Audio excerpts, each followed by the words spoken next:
Y como no puede salir por la vena, por el hígado, porque hay un aumento de la resistencia, entonces, ¿qué es lo que condiciona? Aumenta la presión del sistema porta, produciendo vasodilatación o dilatación de las venas esofágicas, con riesgo de ruptura, y revienta. Pero no va a ese nivel la acción de los clotides ni la terlipresina, sino cerrando el caño, o sea, produciendo vasoconstricción esplácnica, no entra más sangre al sistema porta y por ende todo colapsa y baja la presión del sistema porta. Entonces hay una disminución de la hipertensión portal. Y si no hay más presión a nivel portal, por más que esté rota esa variz, no va a sangrar fácilmente. Es lo que les ponía de ejemplo, ¿no? De la manguera de la abuelita, esa manguera picanta que está guardada años en su depósito, que cuando sacan para jugar carnavales, conectan al caño, abren el caño, ese es el sistema esplásmico, el caño, lo estás abriendo, estás metiendo más sangre, y tu dedo en la punta es el hígado, que no puede salir todo lo que está entrando en la manguera. Y si cerramos la punta, va a empezar a chisguetear todos los huequitos de la manguera, ¿no? Y es lo que produce una hemorragia digestiva, variciana. Pero si cerramos el caño, vasoconstricción esplásmica por el octrótido de terlipresina, no va a entrar más sangre o no va a entrar más agua. Y por más que esté picada la manguera, seguirá chisgueteando como antes, como cuando está abierta el caño, no chisguetea. Entonces, más que aumentarle volumen, porque uno de los problemas es eso. En el manejo del paciente con varices, con hemorragia varicial, nuestra lógica es, veo un paciente que está vomitando sangre, me desespero, ¿no? ¿Y qué le pongo? 2 vías. Volumen. Entonces, volumen a nivel sistémico, aumenta la presión portal, aumenta el sangrado.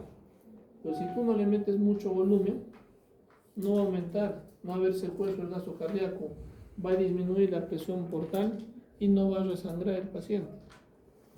Y es lo que sucede. Doctor, está sangrando mi paciente y le he metido 2 litros de sangre porque ha vomitado casi 1 litro. Está vomitando el sistema porta, no está vomitando el sistema sistémico, de la parte sistémica. ¿Entienden? Entonces, eso sí es importante que sepa. Pero no cosas, ante la ley de la playa yo no les voy a preguntar cómo se forma el divertículo, no. Pero sí cómo es, qué signos y síntomas nos harían pensar en una diverticulitis. De que el sangrado diverticular no produce dolor, pero es aparatoso, sangra un montón como complicación del divertículo. Una de las causas de hemorragia digestiva baja es el sangrado diverticular, que no es igual a diverticulitis. Diverticulitis produce dolor. O enfermedad diverticular tampoco. Es el título de enfermedad diverticular. Que hay complicaciones, sí. Diverticulitis, inflamación, sangrado diverticular y los abscesos diverticulares. Por una inflamación del divertículo, que es como una apendicitis complicada. Se perfora, revienta y es una peritonitis, un absceso a nivel de fosa ilíaca derecha. Una peritonitis local. Igual también un absceso diverticular es lo mismo. Se perfora el divertículo y produce una infección y un absceso paracólico. ¿Claro? Esto es más fácil. No se preocupe. Vamos a avanzar todo. Tiene una prevalencia de más o menos el 10% de toda la población general. En nuestro medio inclusive es mucho más. En nativos o en personas que han nacido en la sierra mucho más aún, ¿ya? Porque hay más estreñimiento a mayor edad, mayor prevalencia, hasta un 65% en personas adultos mayores. Varón, mujer, no importa, igual. ¿Y en qué países está aumentando cada vez más? En vías de desarrollo y en países industrializados. Especialmente al lado izquierdo, o sea, los divertículos están especialmente al lado izquierdo. Puede haber en todo el colon, sí puede haber, pero a predominio del lado izquierdo, o aparece primero en el lado izquierdo. La siguiente. Ojo, especialmente empezamos a aumentar los divertículos y ahí tenemos que recordar, ¿no? O sea, ¿qué comen más en las comunidades? Ustedes han ido siquiera a alguna comunidad, ¿no es cierto? Porque ya han ido ya a hacer alguna acción social o algo así, ¿no es cierto? ¿Ya? Entonces, cuando van a una comunidad, ¿qué es lo primero que les invitan? ¿Su pollo a la brasa? Su chicharrón, su churrasco, así, o papa. Y allá comen un montón de papas, o sea, carbohidratos. ¿Comen fruta? No comen casi nada de fruta. ¿Comen ensaladas? Fibra, ¿no? Ellos prefieren vender su huevo o vender su palta o su fruta y comprarse fideo boliviano, ¿no? Que el kilo está a $1.50. Y eso es lo que hacen. O sea, bastante carbohidrato, menos fibra, menos fruta, menos ensalada. Va a haber una alteración en la motilidad del colon, alteración en la pared muscular del colon y una carencia de la fibra, por carencia de la fibra alimentaria, o sea, no consumen mucha fibra, la sienten. Entonces, ¿qué es lo que va a condicionar la alteración en la motilidad en el colon? De que los divertículos del colon, ya sea por espasticidad, produzcan una contracción sostenida a nivel de la capa muscular, produciendo una debilidad de la pared, en otras palabras.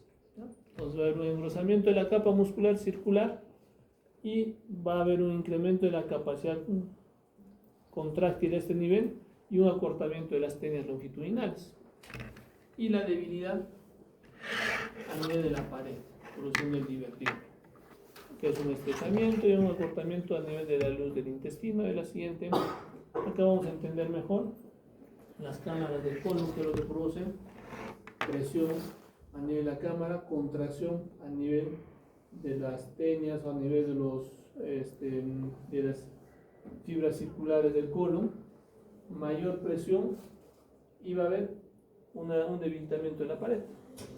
Entonces aumenta la presión y debilita. Entonces yo siempre les explico a los pacientes, digo, ¿han visto un globo pencil, no ustedes? ¿Cuándo? ¿No han visto un globo pencil? Cuando juegan cuando bailan la hora loca. Porque es delgadito, ¿no? Como un lápiz. Saqué el globo. Globo de payaso. Globo de payaso, pero igual también el globo payaso es un globo pencil. Cuando eres riquito ahí vas a enterarte más de esas cosas. ¿Ya? Pero los globitos así esos larguitos, ¿no es cierto? O sea, cuando nosotros inflamos, es tranqui inflar ese globo. Te tienes que jalar. Igual también. Entonces, cuando logramos inflar, se infla. Y cuando se desinfla, como que el globo, como con chichoncitos, ¿no? Se ha arrugado. Entonces, esa parte arrugada es igual a los divertículos a nivel del colon. Porque hay un estreñimiento y hay un aumento de la presión a nivel del colon, que es como un globo. Y cuando el paciente evacúa, esa presión sale y se colapsa y empieza a debilitar la pared del colon. Entonces, la siguiente. Entonces, ¿qué es lo que vamos a empezar a producir? Alteraciones de la pared muscular. El engrosamiento de la capa muscular, que hemos estado viendo, incremento de la consistencia, va a haber un aumento de la consistencia en la elasticidad a nivel longitudinal, produciendo debilidad y protrusión de la pared a nivel del colon, ¿no? La siguiente. Entonces, ¿qué es lo que va a condicionar la carencia de fibra en la dieta? El paciente no come fibra y eso hace de que se estriña mucho más, aumente más la presión. La fibra hace de que las heces empiezan a fluir, estimula el peristaltismo más que la contracción. Y por ende aparecen los divertículos. Si comemos más fibra, especialmente fibra insoluble, va a disminuir la presión a nivel del colon y el riesgo es menor. Así es. Es que si son estreñidos y no comen fibra, hay que comer más fibra. Ahí está, la ley de la playa no les va a preguntar. Hay una constante, la tensión de la pared del colon, que depende para aumento de la posibilidad de tener divertículos, y el radio de la luz colónica. Entonces, hace que disminuye el radio, aumenta la tensión y debilita la pared del colon y sale el divertículo. La siguiente. La tensión y el radio son puntos muy importantes para condicionar a producir los divertículos. La formación del divertículo está en relación directa con la tensión de la pared del colon y el radio que pueda tener este. A mayor tensión en la pared del colon, mayor formación de divertículos. A menor radio en la luz colónica, mayor formación de divertículos. La siguiente. ¿Dónde se localiza? Más frecuentemente en colon sigmoides. Más en colon derecho, transverso, colon sigmoide. La siguiente. ¿Ya? Macroscópicamente, ¿cómo vemos? Como un matraz o una esfera invertida. ¿Ya? Puede ser de 0.5 a 1 centímetro inclusive. Al momento de hacer la colonoscopia en algunos pacientes no sabemos si ir por la luz o por la luz del divertículo porque confunde mucho. ¿Ya? Entonces, la siguiente. Acá vemos una pieza natural con un divertículo ahí en la parte media. La siguiente. ¿Ya? Igual los divertículos que se van formando en la parte externa y la producción de alteraciones en la mucosa. La siguiente. ¿Ya? Histológicamente, los divertículos tienen una pared fina formada por mucosa atrófica. O sea, la mucosa no es la normal, está atrófica o aplanada. La muscular está comprimida y la capa muscular totalmente atenuada o ausente.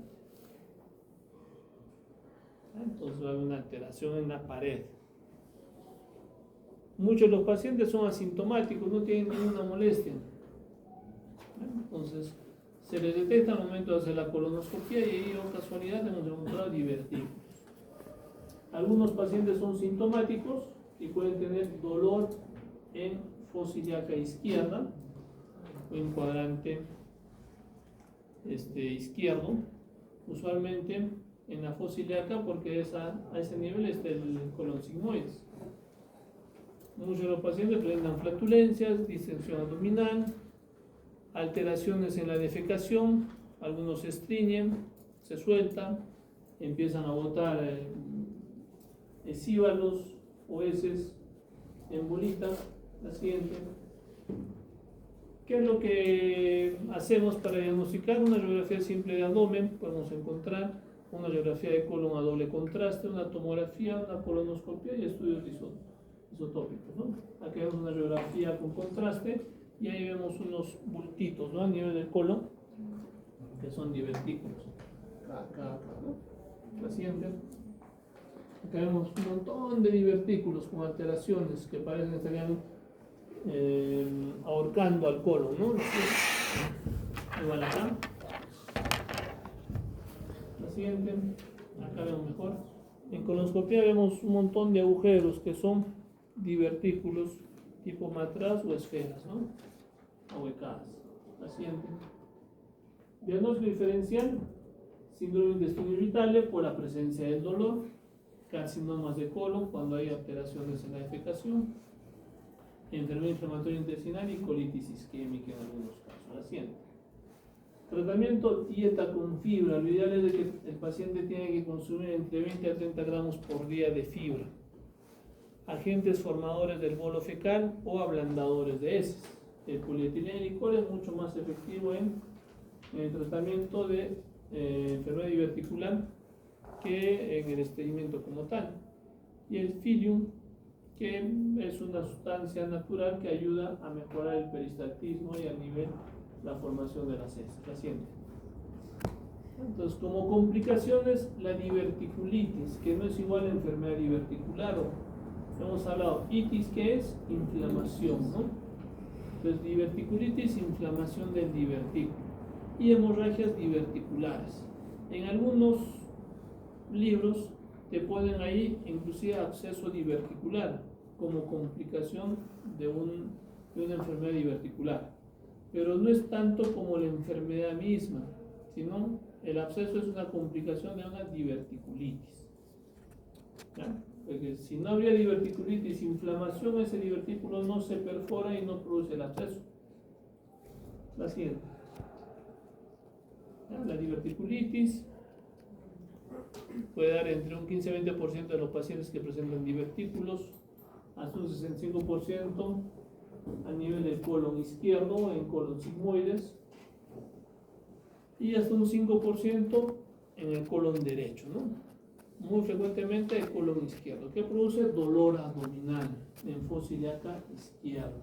Muchos de los pacientes, cuando hay mucha inflamación y dolor, pueden presentar náuseas, vómitos, diarreas hasta un 33%, estreñimiento hasta un 50%, inclusive algunos síntomas de vías urinarias, especialmente en personas adultos mayores. Pacientes.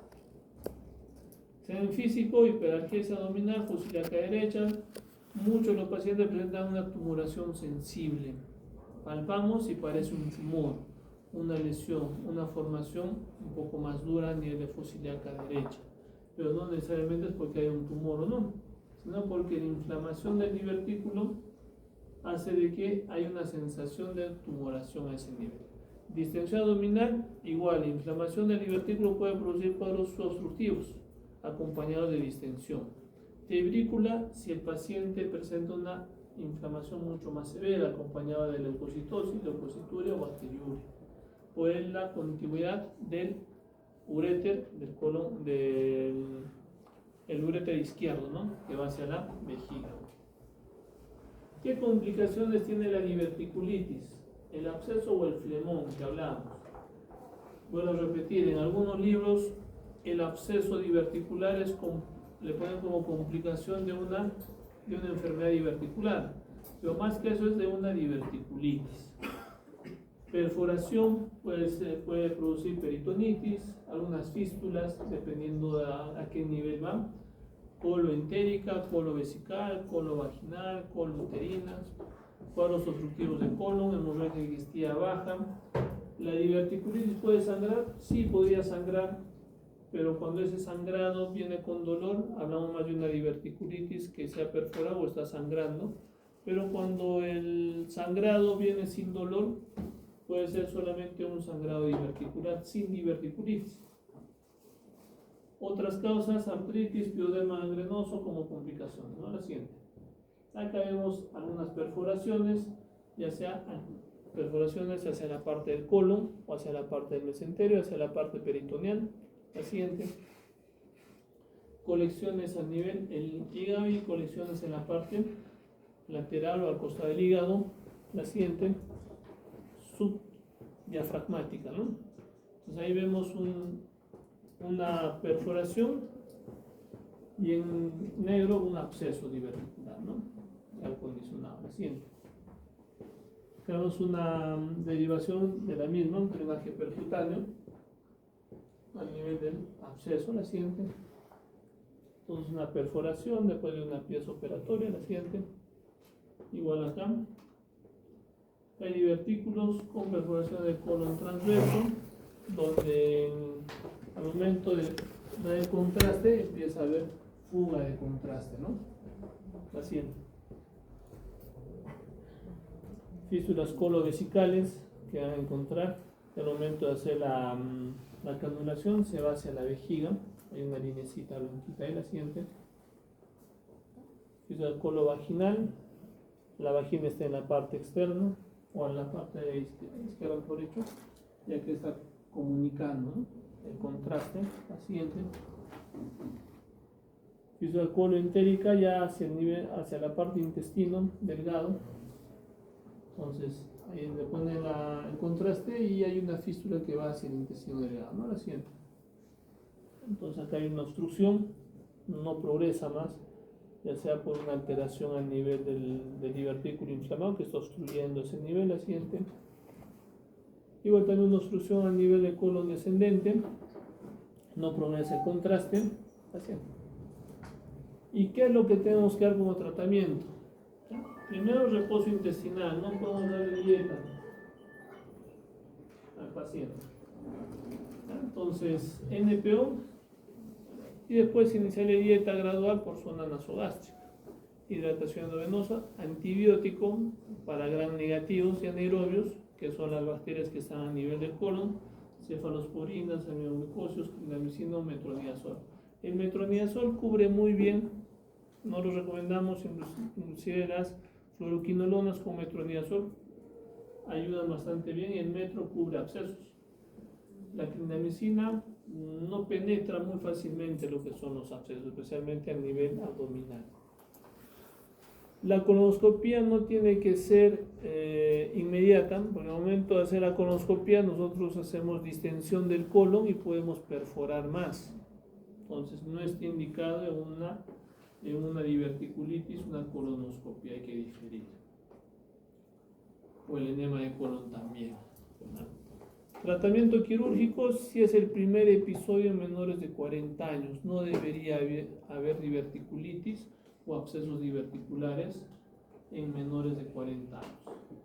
Más de 2 episodios con tratamiento médico, entonces hay que operar.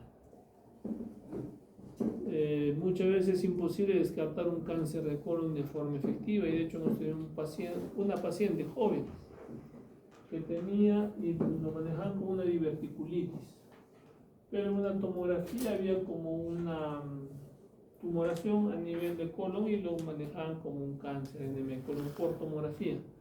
Le hicieron una colonoscopia en el seguro, tomaron muestras de biopsia y no salía de forma efectiva porque había abscesos diverticulares y la tumoración se había abscedado también y los resultados no salían concluyentes, ¿no?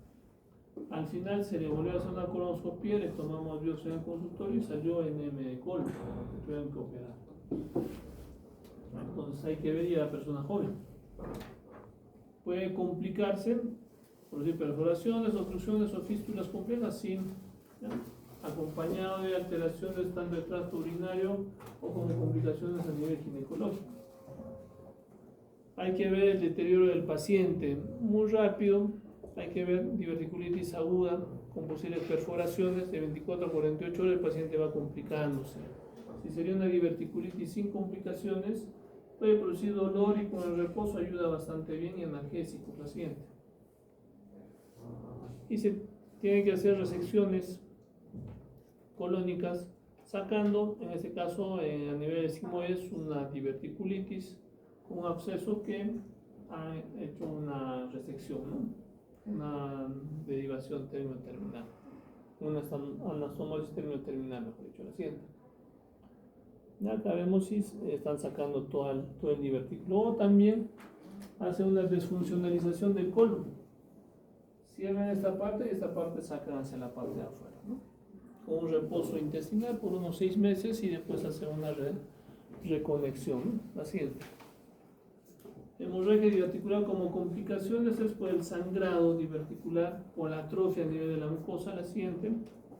Y eso hace de que el vaso sea mucho más superficial, produciendo sangrados a nivel de la luz intestinal. O sea, la luz tiene una superficie a nivel de los vasos intestinales, pero cuando empieza a haber un debilitamiento, una atrofia, eso condiciona el sangrado, ¿no? La siguiente.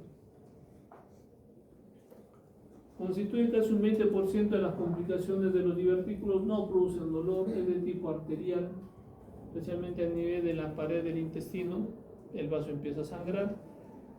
Puede ser moderado, de forma intensa, de casos masivos en algunos casos.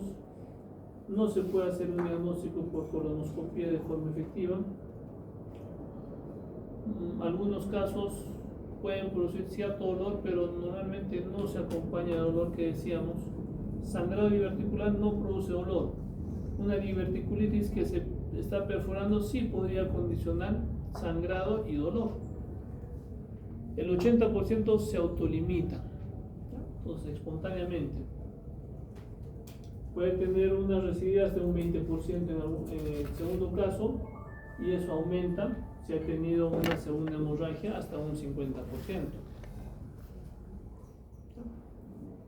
Y en ese caso hay que plantear la resección quirúrgica, ¿no? Puede sangrar y la descompensación del paciente. Eso es una colonoscopia que al momento de ver o querer ver dónde está sangrando, o sea, todos los divertículos se llenan de sangre y tú no sabes de dónde es el sangrado. La siguiente. Entonces igual ahí, sangrado por todo lado. Siguiente. Lo que se puede hacer es una angiografía mesentérica para ver dónde está habiendo fuga, ¿no? O el contraste. La angiografía es con contraste y empieza a fugar a nivel intestinal. En este caso, al lado derecho hay un poco de fuga, la siguiente. Igual también al lado izquierdo hay una zona de fuga, la siguiente. O un scan con tecnesio 99, ¿no? Que nos ayuda también a definir de acuerdo al tiempo donde hay fuga de contraste, la siguiente. No me acuerdo. Entonces, lo que normalmente se hace es una angiografía y se espera de que haya una calma en sangrado que puede llegar a un 80% de los pacientes, y después de eso recién hacer una colonoscopia de control.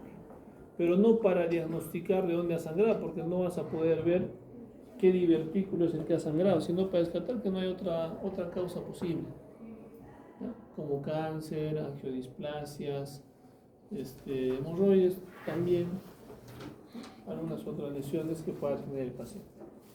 ¿Una pregunta? ¿Esto entra en el examen? Sí. ¿Algo más? Entonces el examen va a ser a las